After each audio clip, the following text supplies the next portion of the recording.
కోయ కోయ pastor మీసాల గుర్రప్ప చాలా trend అయ్యిండు, చాలా మంది షేర్ చేసుకున్నారు. కోయ్ కోయ్ కోండు కోయ్ కోయ్ కోయ్. ఇప్పుడు చూస్తే ఆయన ఒక కామాంధుడు అనే ఒక వీడియో ఇన్స్టాలో సోషల్ మీడియాలో వైరల్గా మారింది. అసలు ఏంది ఆ సాంగ్? కోయ కోయ సాంగ్ మీనింగ్లెస్ సాంగ్ అని చెప్పి చాలా మంది అంటున్నారు. అది బైబిల్లో ఉందా? సాంగ్ ఉందా బైబిల్లో? బైబిల్లో కోయ భాషలో బైబిల్ రాయబడలా. కొన్ని విషయాలు నేను ఆయన కోసం మాట్లాడాలని ఆశపడ్డప్పుడు, తెలుసుకోవాలని ఆశపడ్డప్పుడు ఏం జరిగిందంటే, తర్వాత యేసుక్రీస్తు కనబడి ఆయనలో ఉన్న విషం తీసేసినారు. అప్పటి వరకు ఆయన గోర్లు తాకినా చచ్చిపోతున్నారు, ఆయన టచ్ చేసిన విషం తాకుతుంది. మనుష్యుడు ఎప్పుడైతే యేసుక్రీస్తుకి పరిచయం అవుతాడో, మనుష్యుడు ఎప్పుడైతే యేసుక్రీస్తుని విశ్వసిస్తాడో, ఆయన మార్గంలోకి వస్తాడో, తనలో ఉన్న చేదు ఏదైతే ఉందో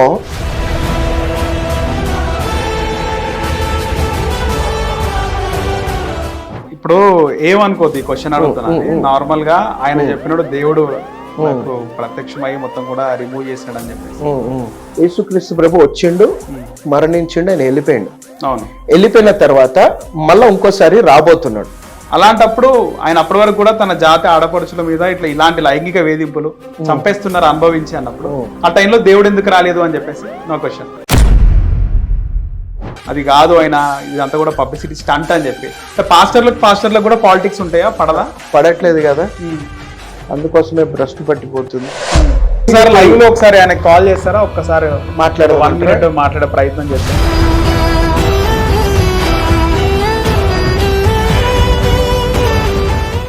నమస్తే, వెల్కమ్ టు హిట్ టీవీ. నా పేరు నరేష్. కోయ కోయ సాంగ్ లాస్ట్ డిసెంబర్లో మోస్ట్ ట్రెండ్ అయిన సాంగ్ ఇది. కోయ కోయ పాస్టర్ మీసాల గుర్రప్ప చాలా ట్రెండ్ అయ్యిండు, చాలా మంది షేర్ చేసుకున్నారు.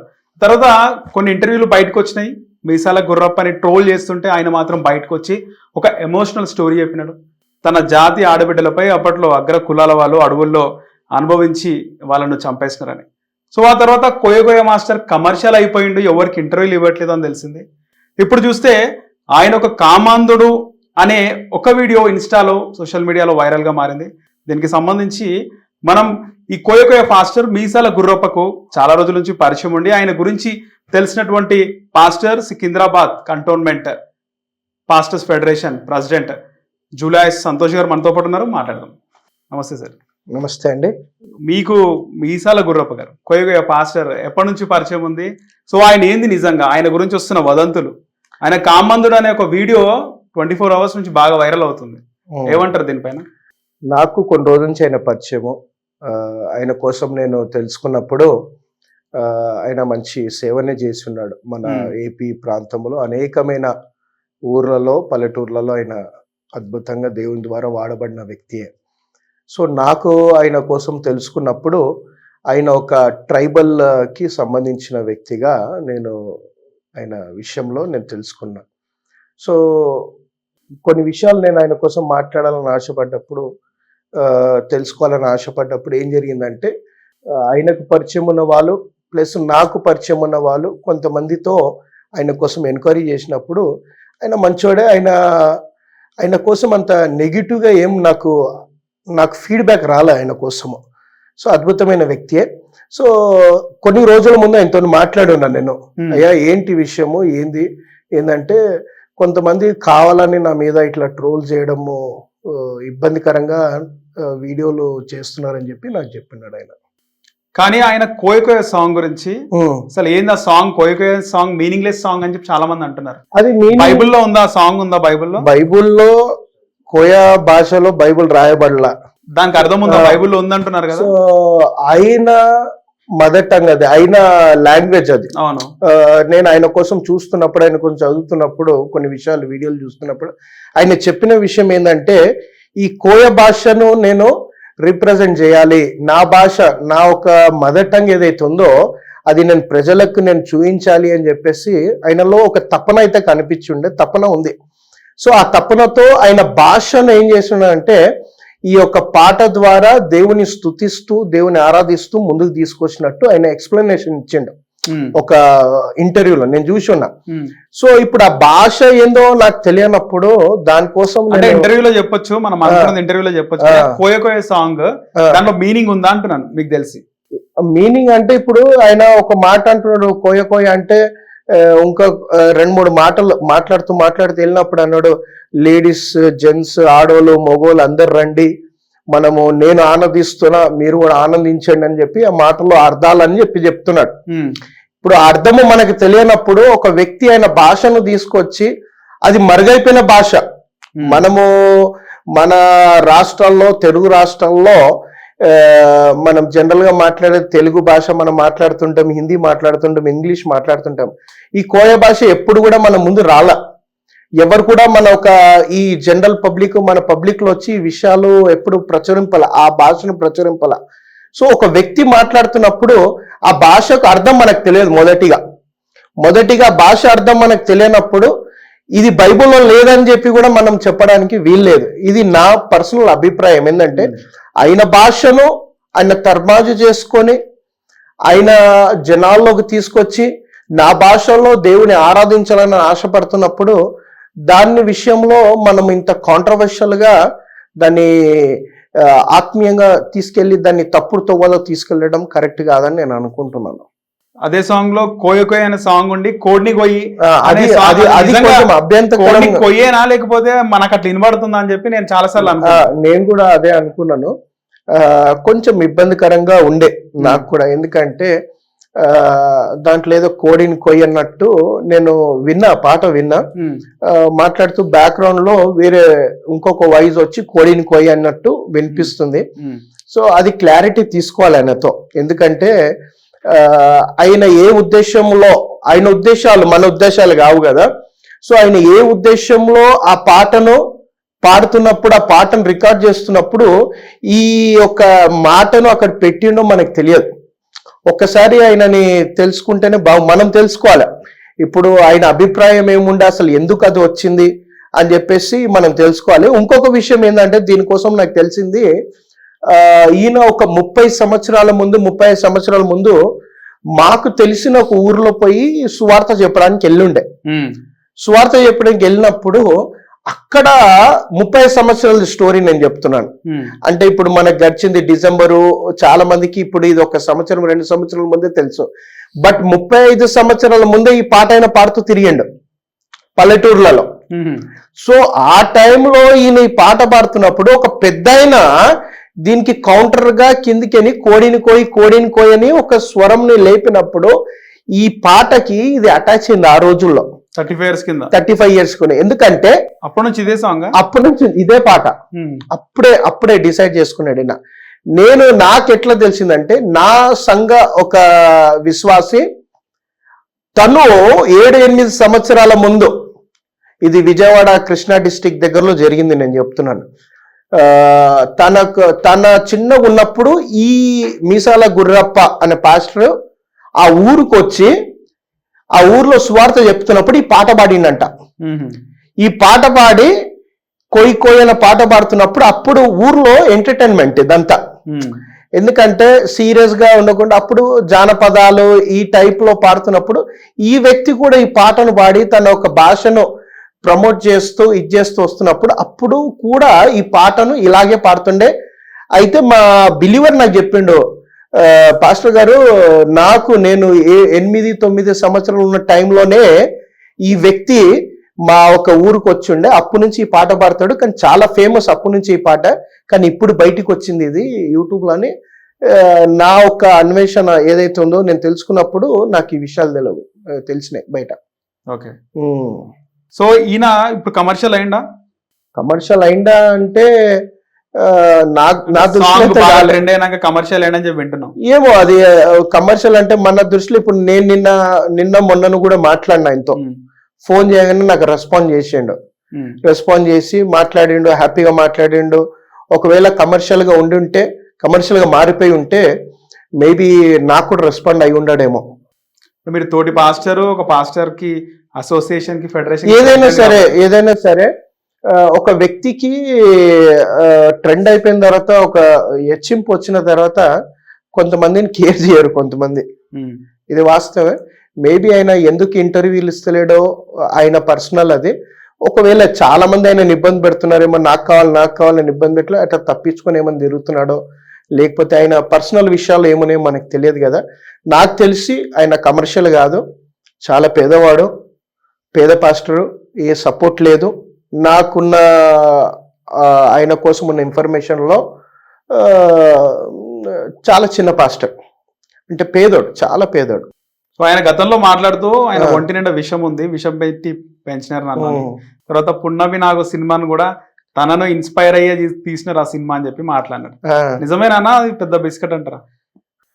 అంటే ఈ విషయము నేను ఎంక్వైరీ చేసినాను. అయితే ఈ 30 సంవత్సరాల ముందు కూడా ఈ మాట ఆయన చెప్పిండు, ఇప్పుడు చెప్పలేదు. ఆ టైం ఏజ్ ఎంత ఉండొచ్చు అప్పుడు? నాకు తెలిసి ఆయన యంగ్ ఉండొచ్చు, యవన వయసు ఉండొచ్చు, యంగ్ ఏజ్ ఉండొచ్చు నాకు తెలిసి. సో అప్పుడులోనే ఈ మాట, ఈ సాక్ష్యం చెప్పుకుంటూ తిరిగిండు ఆయన. ఈయన ఎట్లా గుర్తుపట్టినారా సినిమా డైరెక్టర్ గాని, చిరంజీవి గారు గాని? అది సినిమా తీసిన వాళ్ళని అడగాల మనం, ఎట్లా తెలిసింది ఏందని. ఒకసారి అంటే అది ఎంతవరకు నిజమో తెలియదు. అంటే మన ఇంటర్వ్యూలో కూడా కొంతమంది చెప్తున్నారు, పాము విషయం తీస్తే చచ్చిపోతారు, పాముని తింటే చచ్చిపోతాము, అది ఇది అని చెప్పి చెప్తున్నారు. తర్వాత యేసుక్రీస్తు కనబడి ఆయనలో ఉన్న విషం తీసేసినారు. అప్పటి వరకు ఆయన గోర్లు తాకినా చచ్చిపోతున్నారు, ఆయన టచ్ చేసిన విషయం తాకుతుంది. తర్వాత యేసుక్రీస్తు పరిచయమై, అంటే ప్రత్యక్షమై తీసేసినారు అని చెప్పి. అయితే మీకు ఒక విషయం చెప్తాను, అంటే ఆత్మీయంగా మనం మాట్లాడుకోవాలి. ఒక విషయం ఏంటంటే, ఆయనని ఒక 2 నిమిషాలు ఆయనని మనము ఇది చేసుకుంటే, ఆయన సాక్ష్యం ఇచ్చేస్తే, మనుష్యుడు ఎప్పుడైతే యేసుక్రీస్తుకి పరిచయం అవుతాడో, మనుష్యుడు ఎప్పుడైతే యేసుక్రీస్తుని విశ్వసిస్తాడో, ఆయన మార్గంలోకి వస్తాడో, తనలో ఉన్న చేదు ఏదైతే ఉందో అది వెళ్ళిపోతుంది అని చెప్పి బైబిల్ చెప్తుంది. ఓకే. మనుష్యుడు చేదుతో నింపబడ్డాడు, అంటే పాపము శాపముతో నింపబడ్డవాడు. ఈ పాపము శాపంతో నింపబడ్డవాడు ఎప్పుడైతే యేసుక్రీస్తుకి పరిచయం అవుతాడో దాని నుండి విముక్తి పొందుతాడు. బైబిల్ గ్రంథంలో మారా అని పరిచయం అంటే ఏందన్నా? పరిచయం అంటే ఎన్కౌంటర్. ఓకే, ఎన్కౌంటర్, యేసుని ఎన్కౌంటర్. సో ఇక్కడ మారా అనే ఒక ప్రాంతం ఉంది బైబిల్ గ్రంథంలో మాట్లాడినప్పుడు. ఇజ్రాయెల్ ప్రజలను దేవుడు బయటికి తీసుకొచ్చినప్పుడు, ఐగుప్తును బయటికి తీసుకొచ్చినప్పుడు, ఎర్ర సముద్రము అనే ఒక స్థలములోకి వచ్చినప్పుడు వెనుక ఫెరో సైన్యం ఉంటది, ముంగట ఎర్ర సముద్రం ఉంటది. ఆ ఎర్ర సముద్రమును చీల్చినప్పుడు, దేవుడు ఎర్ర సముద్రం చీల్చినప్పుడు, ఆ ఎర్ర సముద్రం నుంచి వాళ్ళు ముందుకు వెళ్ళిపోతారు జనాలంతా. ముందుకెళ్ళిన తర్వాత ఎడారి ప్రాంతం, ఎడారి నుండి వాడు వెళ్తున్నప్పుడు ఒక దగ్గర నీళ్లు కనిపిస్తుంది. ఆ నీళ్లు వీళ్ళకి ఆశ పుట్టించి, అరే త్రాగడానికి నీళ్ళు దొరికింది కదా అని వెళ్తారు. వెళ్ళినప్పుడు ఆ నీళ్లు త్రాగడానికి ఏముండదు, అవకాశం ఉండదు, చేదు ఉంటుంది. ఆ చేదు నీళ్ళని ఏమంటారంటే ఆ స్థలములో మారా అని పిలువబడ్డది. మారా. అయితే దేవుడు ఆయన మోషే ఆయన భక్తుడితో అంటాడు, ఏమని తెలుసా, పలానా దగ్గర ఈ యొక్క కర్ర ఉంది, ఆ కర్రను తీసి ఆ నీళ్ళలో వేయి. ఆ నీళ్ళలో వేసినప్పుడు ఆ నీళ్లు తీపిగా అయిపోతుంది, అంటే త్రాగడానికి అనుకూలంగా మారిపోతుంది. ఆ కర్ర ఏదైతే ఉందో ఆ కర్ర దాంట్లో పడగానే ఆ చేదు అద్భుతంగా వెళ్ళిపోయి తీపి అయిపోతుంది. సో ఈ వ్యక్తి జీవితంలో కూడా మేబీ విషముతో ఉండిండొచ్చు, మేబీ ఎలాంటి ఒక ప్రాక్టీస్లో ఉండేనో మనకి తెలియదు. ఈయనలో కూడా భయంకరమైన ఈ లోక సంబంధమైన కార్యములతో పీడింపబడుతున్నాడేమో. ఎప్పుడైతే యేసుక్రీస్తు పరిచయం అయిండో, ఎప్పుడైతే యేసుతో తను నడవడం ప్రారంభించినాడో, తనలో ఉన్న మారా చేదు బయటికి వెళ్ళిపోయిందేమో అని నేను విశ్వసిస్తున్నాను. ఎందుకంటే ప్రతి ఒక్కరి సాక్ష్యం ఏదైతే ఉందో, దేవుడు సర్వశక్తిమంతుడు, సర్వాధికారి. సో ఒక వ్యక్తి జీవితాన్ని మార్చడానికి ఆయన సమర్థుడు అని నేను నమ్ముతున్నా. ఆ నమ్ముతున్నా గనక నేను ఈరోజు ఇక్కడ కూర్చున్నా. ఆయన సమర్థుడు. ఆ రోజు మారాని మధురంగా మార్చిన వాడు. ఇలాంటి పాస్టర్లో ఎవరైతే వ్యక్తి పాస్టర్గా కాకముందు యేసుక్రీస్తు ప్రభుని పరిచయం అయిన తర్వాత నాలో ఉన్న విషయం వెళ్ళిపోయిందంటే డెఫినెట్లీ దేవాది దేవునికి అసాధ్యమైనది ఏది కూడా లేదు. ఇప్పుడు ఏమనుకోద్ది క్వశ్చన్ అడుగుతున్నా. నార్మల్ గా ఆయన చెప్పినప్పుడు దేవుడు నాకు ప్రత్యక్షమై మొత్తం కూడా రిమూవ్ చేసినాడు అని చెప్పేసి. నిజంగా అంటే దేవుడు అంటే ఒక నమ్మకము. నేను గుడిలో పోతా, నేను హిందువుని, టెంపుల్స్ కి వెళ్తాను, క్రిస్టియన్ ఫ్రెండ్స్ ఉన్నారు, చర్చ్ పోయినా, మసీద్ కూడా పోయినా నా స్కూలింగ్ లో, తర్వాత జైన్ మందిర్లకు కూడా పోయినా, అన్ని మతాలను నన్ను గౌరవిస్తాం. దేవుడు అంటే ఒక నమ్మకం. కానీ నిజంగా దేవుడు కనబడతారా? అదే మీరు క్రిస్టియన్ గా పాస్టర్ గా ఉన్నారు, ఎప్పుడైనా మీరు ప్రత్యక్షంగా కానీ దేవుడు జీసస్ ప్రభు కనబడ్డాడు అని చెప్పి ఎక్కడైనా విన్నారా? అయితే నా నమ్మకం నేను చెప్తున్నాను. అంటే చాలా మంది మేబీ దేవుడు కనిపాడు అని చెప్తుంటారు. సో ఒకటేసారి మళ్ళా కనిపించబోతాడు ఆయన. ఓకే. సో యేసుక్రీస్తు ఒక్క నిమిషం, ఫ్యూచర్ వద్దన్న, ప్రెసెంట్ నేనేమంటున్నా అంటే యేసుక్రీస్తు ప్రభు వచ్చిండు, మరణించిండు, ఆయన వెళ్ళిపోయిండు. అవును. వెళ్ళిపోయిన తర్వాత మళ్ళా ఇంకోసారి రాబోతున్నాడు. ఓకే. ఎప్పుడు కలియుగం ఎండింగ్ లో రాబోతున్నాడు. ఓకే. ఈ మధ్యలో దేవుడు యేసు ప్రభు వచ్చి మనల్ని దర్శించాడు. ఆయనకు సంబంధించిన పరిశుద్ధాత్మ దేవుడు ఏదైతే ఉందో పంపబడ్డాడో, పరిశుద్ధాత్మ దేవుడు మనలో నివాసం చేస్తుండు, మనని ఆయన నడిపిస్తుంటాడు. సో యేసు క్రీస్తు ప్రభు నన్ను వచ్చి కలిసిండు, నన్ను ముఖాముఖిగా నేను మాట్లాడినా అంటే మేబీ అది నేను ఆ విషయాల్లో కొంచెం నేను సైలెంట్ గా ఉంటా. ఓకే. అంటే నేను ఈ విషయం ఎందుకు అడుగుతున్నా, ఆయన వచ్చినప్పుడు ఇంటరాక్ట్ అయినాడు అని చెప్పి అంటున్నారు. అలాంటప్పుడు ఆయన అప్పటి వరకు కూడా తన జాతి ఆడపడుచుల మీద ఇలాంటి లైంగిక వేధింపులు చంపేస్తున్నారు అనుభవించి అన్నప్పుడు ఆ టైంలో దేవుడు ఎందుకు రాలేదు అని చెప్పేసి నా క్వశ్చన్. యేసుక్రీస్తు ప్రభు ఆయన దర్శనము ద్వారా, ఆత్మ దర్శనం ద్వారా వచ్చిండొచ్చు. అంటే యేసు ఆయన వచ్చిండని నేను చెప్పట్లా. ఓకే. బైబిల్ గ్రంథం ఏమంటుందంటే ఆయన రెండోసారి మళ్ళా వస్తే యుగాంతం అయిపోయినట్టుగా, ఆయన వస్తే అయిపోయినట్టే. భూమి మీద ఆయనకు వచ్చిందంటే ఈ భూమి ఎండ్ అయిపోయినట్టే. సో దాని అర్థం ఏంటంటే ఆయన రాలే అని. ఓకే. ఇప్పుడు ఇంకో క్వశ్చన్ ఏంటంటే, ఆయన ఒక కోయ అంటున్నాడు, మనం మాట్లాడుకున్నట్టు పున్నమి నాగు లేదా విషం ఉంది అంటున్నాడు. తర్వాత కోయ నేను కోయవాడిని అంటున్నాడు. ఆయన కోయవాడు కాదు, కామాంధుడు అనే వీడియో వైరల్ అవుతుంది. దీనికి ఉదాహరణలు కూడా చెప్పినాడు. మీరేమంటారు? నేను నాకు తెలిసి మనం కళ్ళల్లో చూడకుండా మనం ఏం మాట్లాడొద్దు. నాకు తెలిసిన సాక్ష్యం ఏదైతే ఉందో, ఆయన చాలా మంచోడని నాకు తెలిసిన సాక్ష్యము. ఓకే. మీసాల గుర్రప్ప గుడివాడలో చెత్త ఏరుకుంటుండే 20 years బ్యాక్ అని చెప్పి. 20 years బ్యాక్ నాకు తెలిసి 30 సంవత్సరాల ముందు కూడా సువార్త చెప్పిండు. ఓకే. ఇవే సువార్తలు చెప్పనీకి పోయి గెస్ట్ గా పోయి కడప, కర్నూలులో ఒక వ్యక్తి ఇంట్లో ఉండి ఆతిథ్యం ఇవ్వడానికి ఆ వ్యక్తి బయటికి మార్కెట్కి వెళ్ళినప్పుడు తన భార్య టీ పెడుతుంటే కిచెన్ లో వెనక నుంచి వచ్చి పట్టుకున్నాడు, లైంగిక దాడి చేసిండు, ఊరు వాళ్ళందరూ పట్టుకొని చితగొట్టినారు అని చెప్పి ఆ వీడియోలో చెప్తున్నాడు. దీనిపై నాకు తెలియదు కదా, నేను వినలే, ప్లస్ నేను చూడలే. మేబీ ఎవరైతే చెప్పిర్రో వాళ్ళు చూసిరో లేదో తెలియదు. ఎవరో చెప్పింది మనము పట్టుకొని మాట్లాడడము అది కరెక్ట్ కాదు. ఎందుకంటే ఒక వ్యక్తి మీద మనం మాట్లాడుతున్నప్పుడు ఆ వ్యక్తి కోసము తెలిసిందే మాట్లాడాలి, తెలియంది మనం మాట్లాడి దేవుని దృష్టిలో మనము లెక్క అప్పగింపే స్థితిలోకి మనం వెళ్ళొద్దు. ఎందుకంటే బైబిల్ ఏమంటుందంటే, ఎవరన్నా తప్పు చేస్తే వాళ్ళని సరిచేయమని చెప్తుంది. ఎవరన్నా తప్పు చేస్తే వాళ్ళ దగ్గర చాలా మంది తప్పు చేస్తున్నట్టు కన్నా, అంటే మీతో మాట్లాడుతున్నాను, ఇఫ్ ఐఎమ్ నాట్ రాంగ్, ముఖ్యంగా పాస్టర్ల పైన వార్తలు చాలా వస్తుంటాయి లైంగిక దాడిలకు సంబంధించి. పేపర్ లో చూస్తున్నాం, ఎవడో చెప్పిన మాటలు కాదు, పాస్టర్లే కాదు. ఎందుకు ఇట్లా పాస్టర్లే కాదు చూస్తారా? అంటే ఎక్కడైనా గుళ్ళలో పంతులు అయితే ఎందుకు అవ్వట్లే, పాస్టర్ల మీద ఎక్కువ వస్తాయి. ఎందుకు అందరి మీద వస్తాయి, అందరి మీద. ఇప్పుడు నేను మిమ్మల్ని టార్గెట్ చేస్తే 100% నేను 10 మాట్లాడొచ్చు. తెలిసి జరుగుతున్నాయా ఇలాంటి పాస్టర్లు? ఎందుకు జరుగుతాయి? ఇప్పుడు నేను ఒక విషయం చెప్తున్నాను, ప్రతి మతంలో ప్రతి దాంట్లో కొన్ని అవకతవకలు ఉంటాయి, జరుగుతుంటాయి. జరిగేవని నేను చెప్పట్లా, జరుగుతుంటాయి. బట్ ఒక్కటి జరిగినందుకు ఇక్కడున్న 99 పాస్టర్లు తప్పని చెప్పడము తప్పు. నేను అందరి గురించి అంటలేను, జరుగుతున్న పాస్టర్లు అని చెప్తే పాస్టర్లు. అయితే కొంతమంది అది ఉద్దేశపూర్వకంగా చేస్తారా, ఉద్దేశపూర్వకంగా అంటే తెలిసి తెలియక తప్పులు జరుగుతుంటాయి. అలాంటి సీన్లు క్రియేట్ అవుతుంటాయి. క్రియేట్ అయిన టైంలో కొంతమంది దాన్ని టార్గెట్ చేసుకొని ఇగో ఇది చేసిరు అని చెప్పేసి, ఇప్పుడు మీసాల గుర్రప్ప ఎప్పుడో ఇట్లా చేసిందని చెప్పి ఒక మాట ఎవరో ఒక వ్యక్తి బయటికి తీసుకొచ్చింది. అది నేను చూడలే, మీరు చూడలే, ఎవ్వరు చూడలే, ఆ వ్యక్తి కూడా చూడలే, మాట్లాడిన వ్యక్తి కూడా చూడలే, ఎవరో చెప్పారు. చెప్పగానే దాన్ని తీసుకొచ్చి మనం ఏం చేస్తాం, వైరల్ చేసి వస్తున్నాం. సో అది ఎంతవరకు న్యాయము, ఎంతవరకు కరెక్టో అది మీలాంటి వాళ్ళని అడిగి తెలుసుకుంటాం. మీరు కాదు వైరల్ చేసేది, ఇప్పుడు ఎవరైతే చెప్పారో ఎవరైతే మాట్లాడారో వాళ్ళ కోసం చెప్తున్నాను.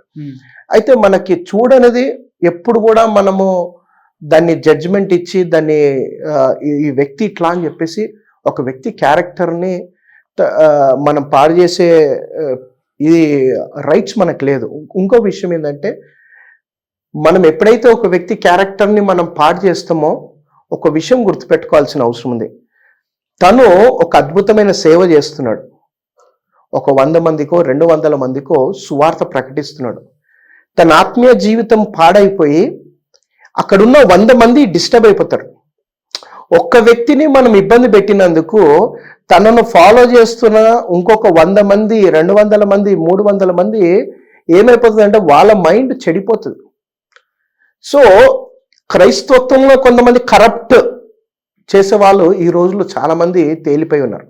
అది ఎందుకు చేస్తున్నారా, వాళ్ళ ఉద్దేశాలు ఏంటి మనకు తెలియదు.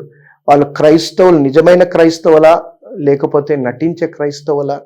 ఒకవేళ నిజమైన క్రైస్తవుడు ఉంటే ఒక వ్యక్తి తప్పు చేస్తే ఆ వ్యక్తి దగ్గరికి వెళ్ళి, అయ్యా ఇది నువ్వు తప్పు చేస్తున్నావు, ఇది పద్ధతి కాదు, దేవుని దృష్టిలో ఇది తప్పు అని చెప్పేసి మనము ఎక్స్ప్లెనేషన్ ఇచ్చి దాన్ని వాళ్ళని మంచి త్రోవలకు నడిపించాను. ఇది నా ఉద్దేశం. ఓకే, సో జరుగుతున్నాయని ఒప్పుకుంటున్నారు ఇండైరెక్ట్ గా? నేను ఒప్పుకుంటా, అన్ని ప్లేస్ లో జరుగుతాయి. అయితే నాకు హిందూయిజం లో ఉంటది, క్రిస్టియానిటీలో ఉంటది, పాస్టర్స్ కి సంబంధించి వింటున్నాం మన వార్తలు. ఇప్పుడు పాస్టర్స్ అంటే ఇప్పుడు రీసెంట్ టైమ్స్ లో అంటే ఎక్కడైనా విన్నారా? పేర్లు చెప్పమంటారా? బాగుంటదా పేర్లు? చెప్పండి, పర్లేదు. నేను నాకు కాంట్రవర్సీగా వెళ్ళాలని నాకు ఇష్టం లేదు. అంటే క్రిస్టియానిటీ డౌట్ నేను ఒక పాస్టర్, నాతో పాటు ఇంకొక పాస్టర్స్ ఉన్నారు ఇక్కడ. అయితే మా దృష్టిలో కంటైన్మెంట్లు ఎక్కడ జరగలేదే. ఇప్పుడు కంటైన్మెంట్ ఇంత పెద్ద నియోజకవర్గం, ఇంకా జనాలు కూడా ఎక్కువ, క్రైస్తవ జనాలు కూడా ఎక్కువ, పాస్టర్స్ కూడా ఎక్కువ ఉన్నారు. అవి జరగట్లే కానీ మత మార్పిడిలు జరుగుతున్నాయి. మత మార్పిడి అంటే మా మతంలోకి మారు అని ఎవరు చెప్పారు? చాలా మంది అంటారు కదా. నేను మీకు పరిచయం ఇన్ని రోజుల నుంచి, నేను డైరెక్ట్ ఫేస్ చేసిన. ఒక్క నిమిషం, నేను పరిచయం చాలా రోజుల నుంచి మీకు. చర్చ్ లో చెప్తారు కదన్నా? లేదు, ఏమని చెప్తారు? చర్చ్ లో వెళ్ళినప్పుడు చెప్తారు. నేను ఒకసారి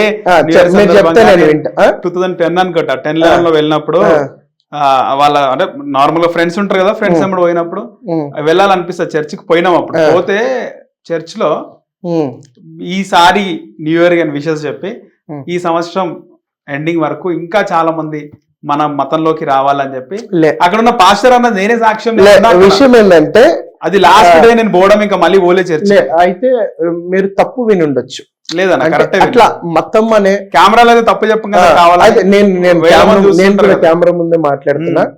నేను పుట్టి పెరిగింది క్రైస్తత్వంలోనే, క్రైస్తత్వం పుట్టి పెరిగిన. నాకు ఇప్పుడు దగ్గర 40 సంవత్సరాలు. ఈ 40 సంవత్సరాల్లో ఎప్పుడు కూడా చర్చ్ లోపట మన మతంలోకి జనాలు రావాలని ఎప్పుడు కూడా అయితే విషయం ఏంటంటే, నేను పాస్టర్ గా మారిన తర్వాత దానికన్నా ముందు కూడా మతం అనే మాట క్రైస్తత్వంలోకి రాదు. ఎందుకు రాదు అంటే, క్రైస్తత్వము గుణము మారాలి, మనసు మారాలనే మాట్లాడుతుంది. మీ పాపములను విడిచిపెట్టండి క్రైస్తత్వం మాట్లాడుతుంది. మతం అనే టాపిక్ రాదు. ఇంకటి ఏంటంటే, క్రైస్తత్వము ఒక మతం కాదు, క్రైస్తత్వము అసలు మతమే కాదు. మనం లోకము మనని ఒక మతముగా కన్సిడర్ చేస్తుంటది, కానీ క్రైస్తత్వము క్రీస్తుని వెంబడించే మార్గం.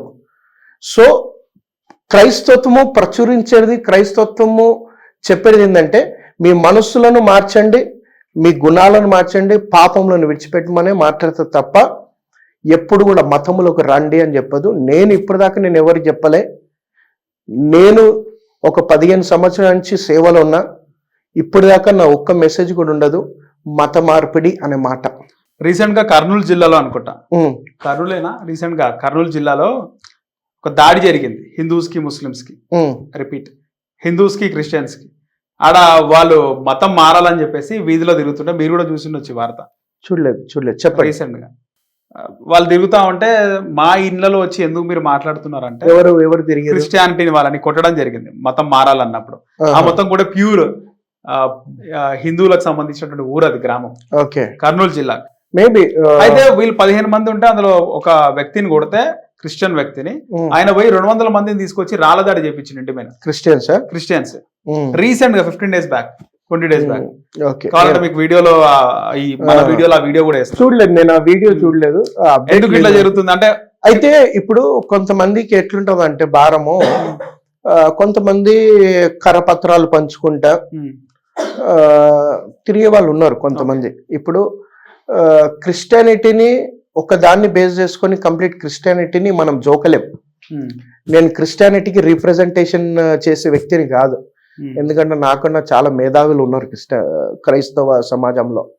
నేను ఒక విషయం చెప్పాలి, ఒక 10 మందిలో ఒక వ్యక్తి తప్పు చేస్తే, ఒక వ్యక్తి తనలో ఉన్న ఆ భావాలను ప్రకటించడానికి ఈ లోకంలోకి వెళ్ళినప్పుడు తనను బేస్ చేసుకుని 9 మందిని మనము తూకం వేయలేం, క్రైస్తత్వమునే తూకం వేయలేం.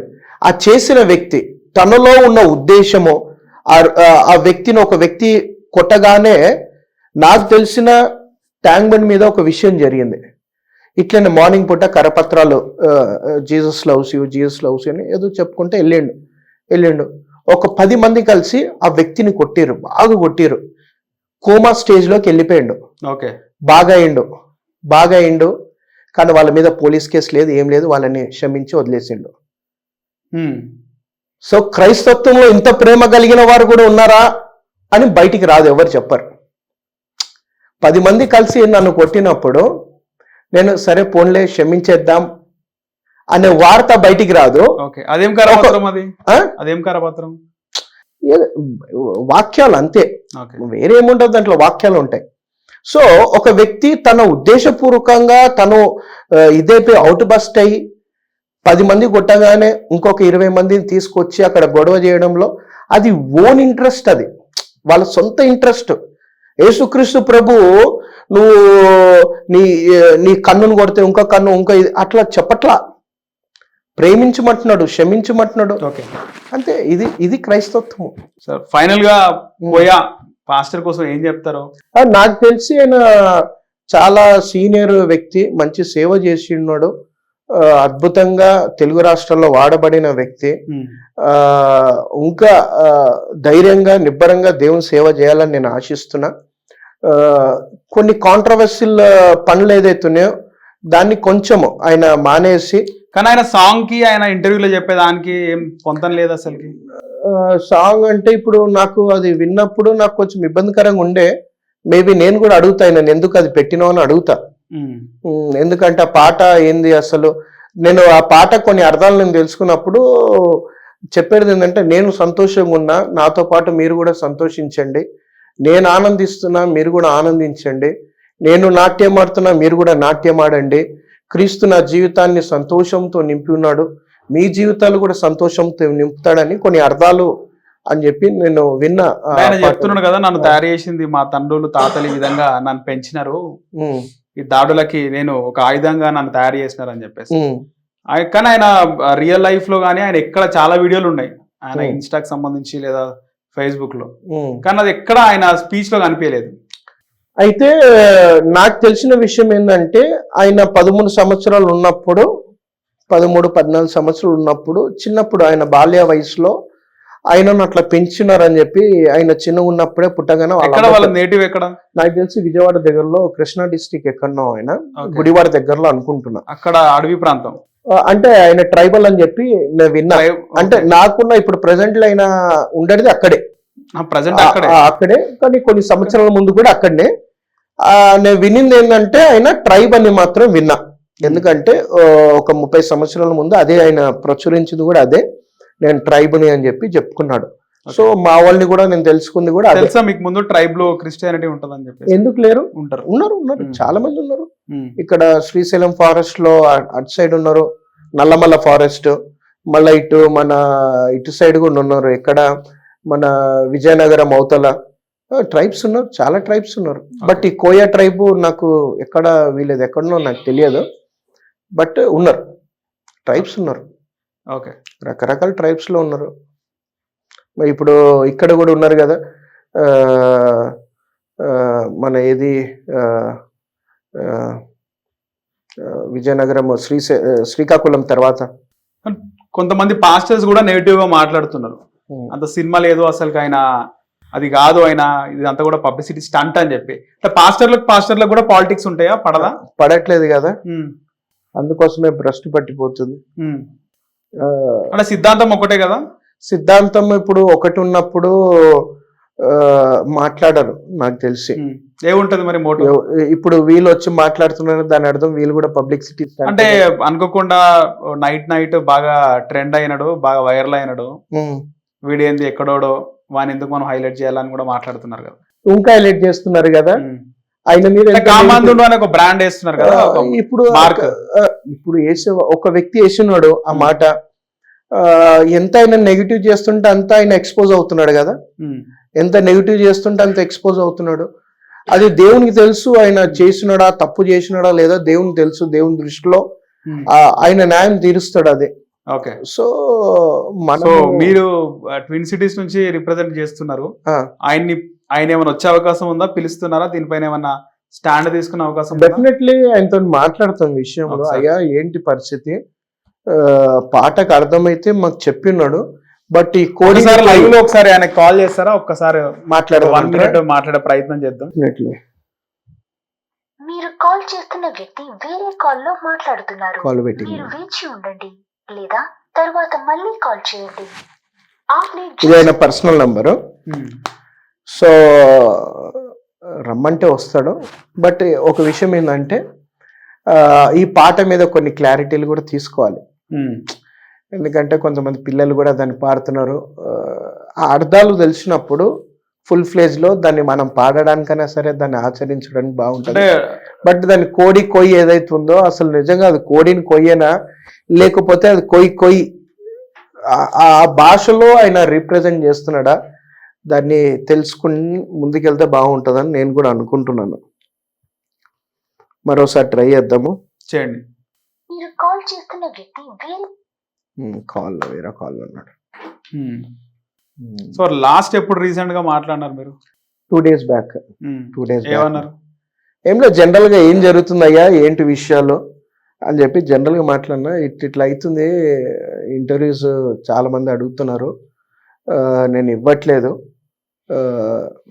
చాలా ఫోన్స్ వస్తున్నాయి, రోజుకి ఒక 50-100 ఫోన్లు వస్తున్నాయి, ఇబ్బంది చేస్తున్నారు అని చెప్తున్నప్పుడు, అవునా సరే మళ్ళీ ఏంటి ఉద్దేశం ఏంటంటే, ఏమన్నా మంచి ఛానల్ ఉంటే నా ఒక మనసులో ఉన్న వేదన నేను చెప్పుకోవాలి, చాలామంది తప్పుడు ఇది చేస్తున్నారు, సో నేను వచ్చి పబ్లిక్లో జెన్యున్గా నేను మాట్లాడి కొన్ని విషయాలు నేను చెప్పుకోవాలని చెప్పి అయితే ఆశ ఉంది ఆయనకి.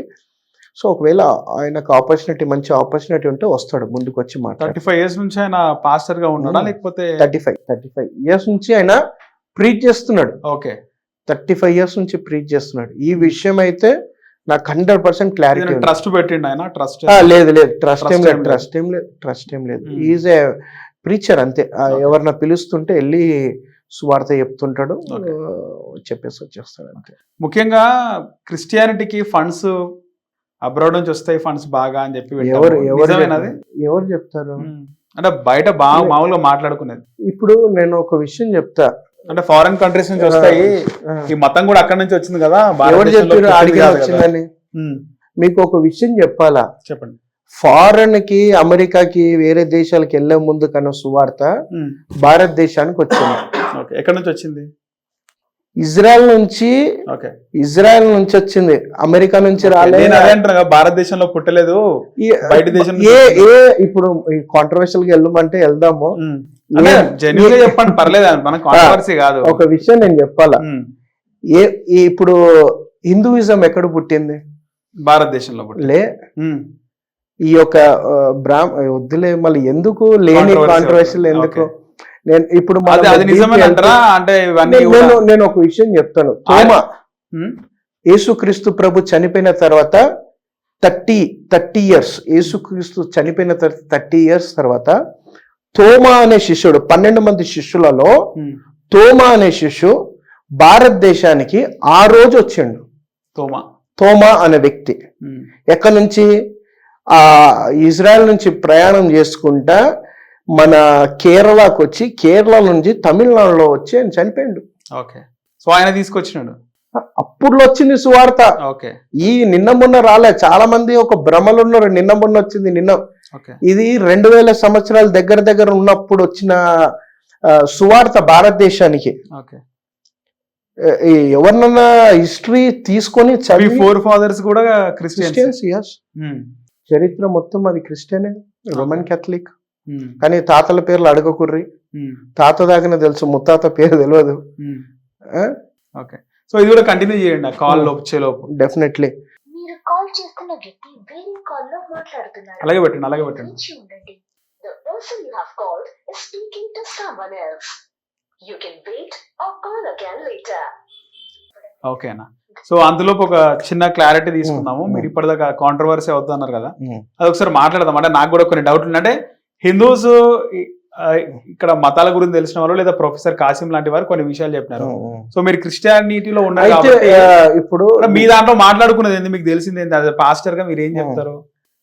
మా దానికోసం అడుగుతుంది, నేను చెప్తాను. ఓకే, ఎలాగో మీరు ఒప్పుకున్నారు ఇక్కడ పుట్టలేదు, భారతదేశంలో బయట నుంచి వచ్చిందని అందరూ మాట్లాడేదే మీరు ఒప్పేసుకున్నారు. ఓకే, సో మీరు అది విశ్వసిస్తారు, ఉన్నారు కాబట్టి. యేసుక్రీస్తు ప్రభు నా కోసము 2000 సంవత్సరాల ముందు వచ్చిన్నాడు. ఆయన ఇజ్రాయెల్లో అక్కడ పుట్టి చనిపోయి నా కోసం తిరిగి లేచున్నాడు. మళ్ళా ఆయన రాబోతున్నాడు అని కూడా నమ్ముతున్నాను నేను. ఓకే, సో హిందూయిజం ఎక్కడి నుంచి వచ్చిందంటారు? దానికోసం నేను మాట్లాడే వ్యక్తిని కాదు. విషయం ఏంటంటే God represented me to represent Christianity. Okay, దేవుడు నన్ను ఎన్నుకున్నాడు. క్రిస్టియానిటీలో ఏమనుకుంటారని అడుగుతున్నా, అందుకే. నాకు తెలియదు కదా. ఇప్పుడు నేను ఒక విషయం చెప్తా. నన్ను దేవుడు యాజ్ అ పాస్టర్ గా, నేను సోషలిస్ట్ ని కాదు. ఓకే, నేను ఒకవేళ సోషలిస్ట్ ని అయితే ప్రతి మతం మీద మాట్లాడే రైట్స్ నాకుంది. ఓకే, నేను సోషలిస్ట్ అని ప్రతి మతం మీద మాట్లాడే రైట్స్ ఉంటుంది. యాజ్ ఐఎమ్ ఎ పాస్టర్ నేను ఒక కమ్యూనిటీ కోసం మాట్లాడొచ్చు. ఆ రైట్స్ దేవుడు నాకు ఇచ్చాడు. క్రైస్తవ అంతే. బహిరంగంగా ఉండని, సీక్రెట్ గా ఉండని. నేను విమర్శించడానికి నేను ఎవరు? First thing, who I am to judge the other community. ఇది నా ఒక సిద్ధాంతం. నాకు చేతనైంది నా బైబిల్ కోసము, నా యేసుక్రీస్తు ప్రభు కోసము, నా ప్రజలకు నేను ఏం బోధించాలి, నేను వాళ్ళకి సత్యం బోధించాలి, అంతే. Okay, so last and final ఒకసారి ట్రై చేస్తారా?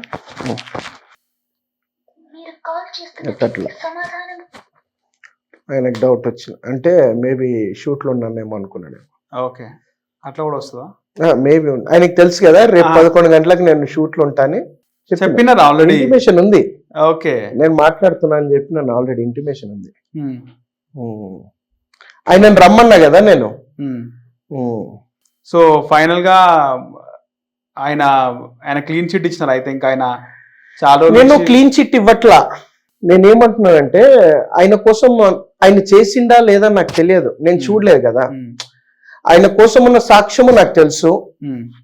కొద్ది మందిని అడిగినప్పుడు మంచోడే అని చెప్పి నాకు చెప్పారు. నేను అక్కడి వరకే ఆలోచిస్తున్నా. ఆయన వాళ్ళని ఇట్లా అన్నాడంట, వీళ్ళని ఇట్లనంట, వాళ్ళ ఇంట్లో ఇట్లా తిరిగి ఇట్లా చేసిండంట నేను మాట్లాడతలే. ఎందుకంటే అది ఆయన లైఫ్కి సంబంధించింది, ఆయన ఫ్యూచర్. అది ఆయన చేసిండా లేదా అది దేవునికి తెలుసు, చూసిన వాళ్ళకే తెలుసు. నేను చూడనప్పుడు ఆ విషయము ఆయన జీవితం దాని మీద డిపెండ్ అయిన మాట. ఇప్పుడు నేను చెప్పే ప్రతి మాట ఆయన జీవితం దాని మీద డిపెండ్. ఒకవేళ చేసి ఉండొచ్చేమో అని నేను చెప్పినాను అనుకోండి, దానికి ఇంకా బలం కూరుస్తుంది. నేనున్న పరిస్థితిలో నేను ఒక వ్యక్తిని జడ్జి చేయొద్దని చెప్తున్నాను, అంతే. ఓకే, రైట్ అండి, ధన్యవాదాలు. Thank you very much. Hit TV app, ఇందులో short news, live news, entertainment shows, movies, digital magazines తో పాటు మీ జిల్లా వార్తలను కూడా ఫ్రీగా చూడొచ్చు. అంతేకాదు కేజీ నుంచి పీజీ వరకు విద్యార్థులకు స్కాలర్షిప్ కూడా అందిస్తున్నాం. ప్రతి వారం 10 మందికి లక్కీ డ్రా ద్వారా ఒక్కొక్కరికి 10,000 రూపాయలు అందిస్తున్నాం. ఇంకెందుకు ఆలస్యం, వెంటనే హిట్ టీవీ యాప్ ని డౌన్లోడ్ చేసుకుని ఫ్రీగా ఎంటర్టైన్మెంట్ పొందండి. Hit TV app. Hit TV app. please download Hit TV app. Hit TV యాప్ని ఫ్రీగా డౌన్లోడ్ చేసుకొని ఎంజాయ్ చేయండి. మీకు నచ్చిన ఎంటర్టైన్మెంట్ కోసం హిట్ టీవీ యాప్ ని ఫ్రీగా డౌన్లోడ్ చేసుకుని ఎంజాయ్ చేయండి. హిట్ టీవీ యాప్ని డౌన్లోడ్ చేసుకుని ఆస్వాదించండి, ఆశీర్వదించండి. ఇంతమంది సెలబ్రిటీలు హిట్ టీవీ యాప్ ని డౌన్లోడ్ చేసుకోండి అని చెప్తున్నారంటే ఎంత మంచి యాప్ ఆలోచించండి. అమెరికా అమెరికా అమెరికా అమెరికాలో చదవాలనుకునే వాళ్ళకి విశ్వసనీయమైన పేరు మన శౌర్య కన్సల్టెన్సీ. UK లో 1 year masters. UK లో 1 year masters. 2 years work permit up to 5 years visa. Contact Saurya Consultancy. Contact 89851 89851.